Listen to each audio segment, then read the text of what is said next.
আজকের এই ভিডিওটা শুরু করব একটা খুব ইন্টারেস্টিং স্টোরি দিয়ে। মিস্টার ওয়ারেন বাফেট, যেটাকে আমরা দ্য গড অফ ইনভেস্টিং নামে চিনি, উনি যখন ছোটোবেলায় শেয়ার বাজারে এন্ট্রি নিয়েছিলেন তখন তিনি কোকা কোলা কোম্পানিতে ইনভেস্টমেন্ট করেন।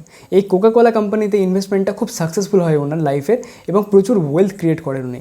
কিন্তু ওনাকে যখন পরবর্তী ক্ষেত্রে জিজ্ঞেস করা হয় যে আপনি এত ছোটো বয়সে কোকা কোলা মতো কোম্পানিতে কী করে ইনভেস্টমেন্ট করলেন, কী করে আপনি পিক করলেন, কী করে জানলেন যে এই স্টকটা বেশ ভালো পারফর্ম করতে চলেছে আগামী দিনে, তো তখন তিনি বললেন যে দেখুন, আমি সেই সময়ে ফাইন্যান্সিয়াল স্টেটমেন্ট কী, ব্যালেন্স শিট কী, ক্যাশ ফ্লো কী, এসব কিচ্ছু জানতাম না।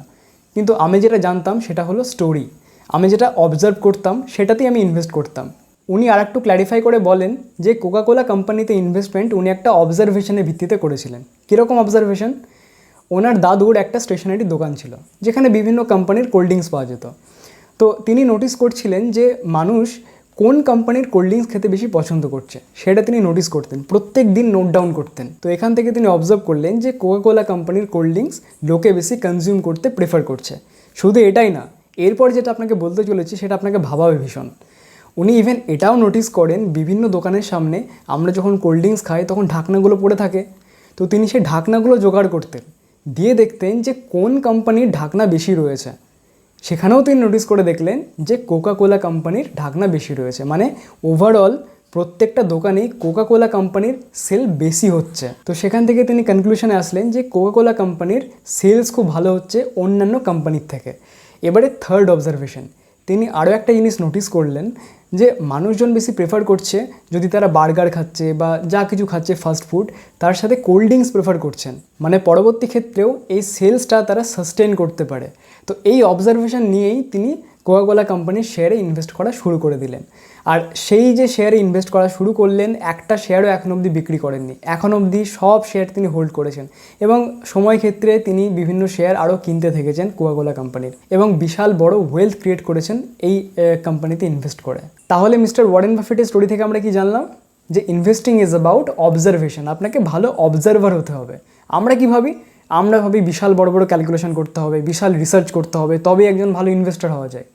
আমি একদম ডিনাই করছি না যে আপনাকে অ্যানালাইসিস করতে হবে না, রিসার্চ করতে হবে না। যদি এগুলো করেন তাহলে প্লাস পয়েন্ট একটা, কিন্তু তার আগে সব থেকে প্রথমে আপনাকে ভালো অবজারভার হতে হবে। আপনাকে অবজার্ভ করতে হবে, চোখ কান খোলা রাখতে হবে যে কি চলছে, কোনটাতে মানুষজন বেশি ঝুঁকছে। যেরকম ইন্টারনেট, এখন ইন্টারনেটে কার সব থেকে বেশি ফায়দা হচ্ছে, কোন কোম্পানি বেশি বেনিফিটেড হবে, ইন্ডাস্ট্রি কোন দিকে যাচ্ছে, আমাদের ইন্ডিয়া কোন দিকে যাচ্ছে, সরকার কোন দিকে বেশি ফোকাস করছে, ইলেকট্রিক ভেহিকেলের দিকে ফোকাস করছে, তো সেই দিক থেকে ভালো কোম্পানি কোনটা হতে পারে, এই দিকে আমাদেরকে বেশি ফোকাস করতে হবে। তাছাড়া investing is all about common sense. এরকমই একটা অবজারভেশনের উপর ভিত্তি করে কমন সেন্স ইউজ করে একটা সরকারি স্টকে আমি ইনভেস্টমেন্ট করি, আর সেখান থেকে মাল্টি ব্যাগার রিটার্ন আমি পাই। 200% রিটার্নে আমি এখন অবধি রয়েছি, যেটা লাইভ আপনাকে আমি দেখাবো। কিন্তু তার আগে একজন বিশাল বড় ইনভেস্টর পিটার লিঞ্চের একটা ছোট্ট এক্সপেরিমেন্টের কথা আপনাদের সাথে শেয়ার করব।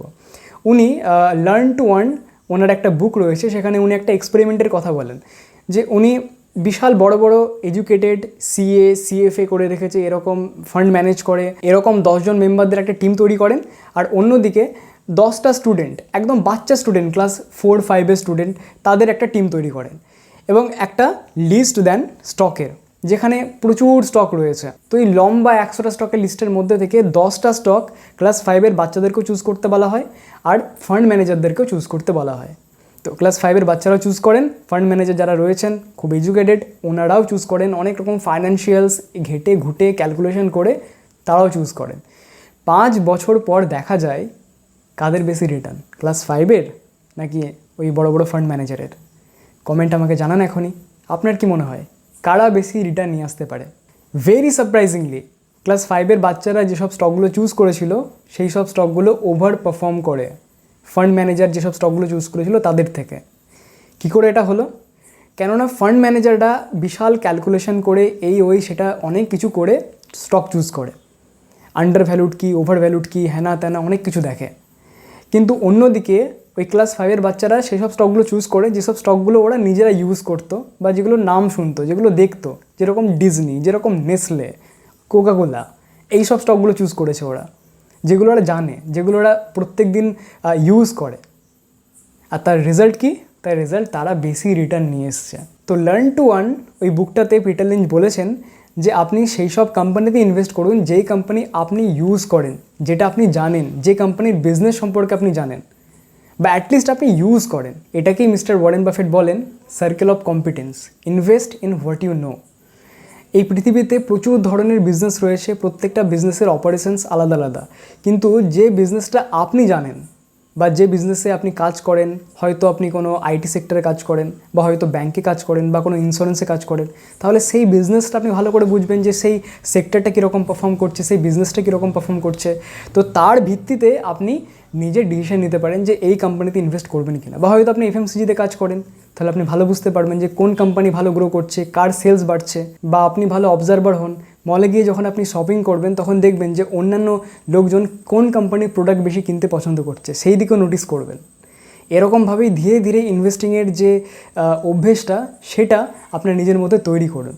তারপরে অবভিয়াসলি আপনাকে financial analysis, fundamental analysis, technical analysis এগুলো শিখতে হবে, কিন্তু তার আগে আপনাকে ভালো অবজারভার হতে হবে। আপনার কমন সেন্সকে একটু ভালো মতো ইউজ করতে হবে, তাহলেই হবে। তো এবারে আমি আমার স্টোরি আপনাদের সাথে শেয়ার করতে চলেছি, যেটা একটা অবজারভেশনের উপর ভিত্তি করে আমি একটা স্টকে ইনভেস্টমেন্ট করি আর এখন ভালো একটা রিটার্নে রয়েছে। তো ঘটনা হচ্ছে, যখন আমি মুম্বাইয়ে ছিলাম, মুম্বাই থেকে যখন আমি বাড়ি ফিরছিলাম তখন আমি ট্রেনে ফিরছিলাম, প্রায় 2 দিনের জার্নি ছিল। তখন আমি একটা জিনিস নোটিস করে দেখলাম যে আমি ওখানের আইআরসিটিসির যে ক্যাটারিং সিস্টেমটা রয়েছে, যারা ওখানে খাবার দেয়, তো সেই খাবার নিয়েছিলাম। সেই খাবারটা আমার খুব ভালো লেগেছিলো, খুব ভালো কোয়ালিটির ছিল এবং ওই বগিতে প্রত্যেকজন আইআরসিটিসিতে খাবার নিয়েছে। কিন্তু মজার ঘটনা হচ্ছে গিয়ে তার 2 ঘন্টা আগে প্রত্যেকেই বলছিল যে আইআরসিটিসি থেকে খাবার নেবে না তারা। কেন? ট্রেনের খাবার ভালো হয় না, ভালো কোয়ালিটির হয় না, বা অনেক রকম প্রবলেম থাকে, বাসি খাবার দেয়, এই সব বিভিন্ন রকম অনেক রকম কমপ্লেন করছিল।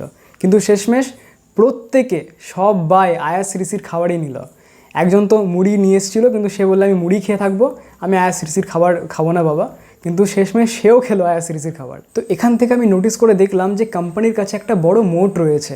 যারা কোম্পানির কাস্টমার হতে চায় না তারাও কাস্টমার হয়ে যাচ্ছে, বাধ্য হচ্ছে, because there is no alternative, যেটা আইআরসিটিসির জন্য খুব পজিটিভ দিক।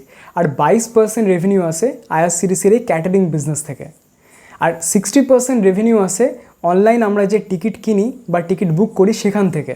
আর সেখানে আপনি নোটিস করে দেখবেন ওদের অ্যাপসে প্রত্যেক সময় একটা অ্যাডভার্টাইজমেন্ট চলে, কোনো না কোনো কোম্পানির অ্যাডভার্টাইজমেন্ট ওদের নিজেদের প্ল্যাটফর্মে দেখায়, সেখান থেকেও একটা রেভিনিউ ইনকাম করে। আপনারা যে ফিজ পে করেন টিকিট বুক করার সময়, সেখান থেকেও আইআরসিটিসি ইনকাম করে।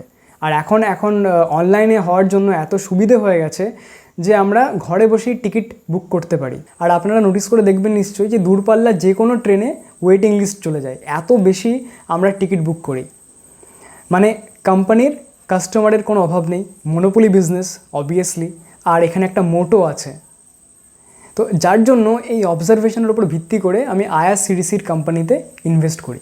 যদিও আমার মধ্যে ফান্ডামেন্টাল অ্যানালাইসিস, টেকনিক্যাল অ্যানালাইসিস এই জিনিসগুলো জানা ছিল যে কী করে করতে হয়, সেটা আমার আর একটা স্ট্রং পয়েন্ট ছিল, যার জন্য আমি আরও বেশি কনভিকশন পাই আইআরসিটিসির স্টক অ্যানালাইসিস করে। তো চলুন আপনাকে আমি লাইভ দেখাই যে আইআরসিটিসি থেকে আমি কত % রিটার্ন এখন রয়েছে। তো আমি আমার আপস্টকের অ্যাকাউন্টে লগ ইন করেছি। আপনি এখানে আমার আইডি এবং আমার নাম দেখতে পাচ্ছেন। আপনি দেখতে পাচ্ছেন আইআরসিটিসির 40টা কোয়ান্টিটি আমার কেনা রয়েছে এখানে। আমি একবার রিফ্রেশ করে দিই। তো এই অ্যাকাউন্টে মাত্র 40টা কোয়ান্টিটি কেনা আছে, কিন্তু লং টার্মের জন্য আমি যে পোর্টফোলিও বানিয়েছি, যেটা জিরোধাতে আমার বানানো রয়েছে, সেখানে আইআরসিটিসির আরও অনেক কোয়ান্টিটি, এর থেকে অনেক বেশি কোয়ান্টিটি সেখানে কেনা আছে এবং আমি লং টার্মের জন্য আরও অ্যাকুমুলেট করছি বিভিন্ন স্তরে। তো আপনি এখানে দেখতে পাচ্ছেন যে টোটাল রিটার্ন এই জায়গাটায় কোনা করে দেখুন 200%-এরও বেশি রিটার্ন আইআরসিটিসি থেকে আমি এখন অবধি নিয়ে এসেছি।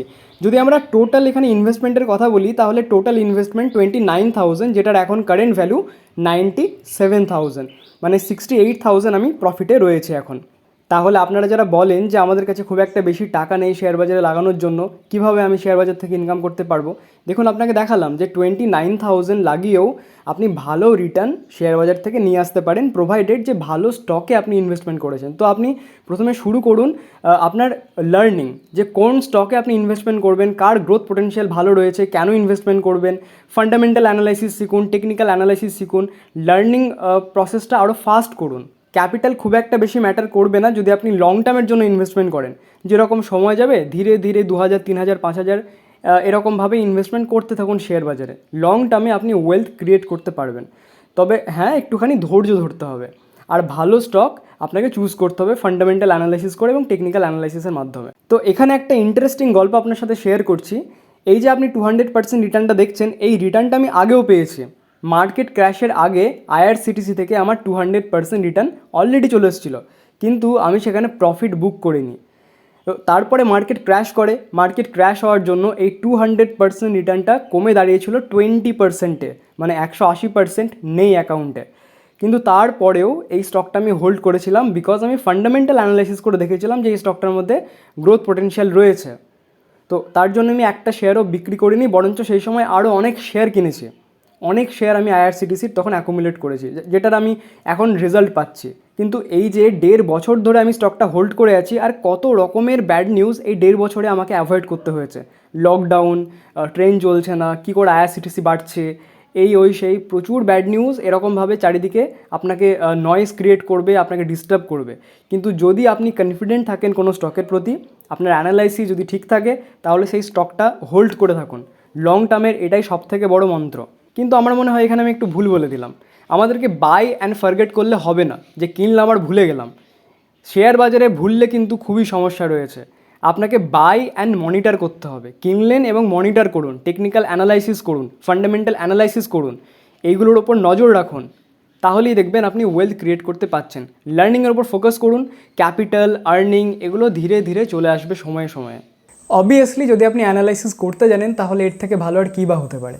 তো আপনাকে আমি দেখালাম অবজারভেশনের ভিত্তিতে কী করে আমি আইআরসিটিসি স্টকটাকে পিক করেছিলাম। ঠিক এরকমই আরও একটা স্টক আমি পিক করেছিলাম, যদিও এখন আমি সেল করে দিচ্ছি সেই স্টকটা, কিন্তু সেই স্টকটা অবজারভেশনের ভিত্তিতে আমি পিক করেছিলাম। তখন আমি মুম্বাইয়ে ছিলাম।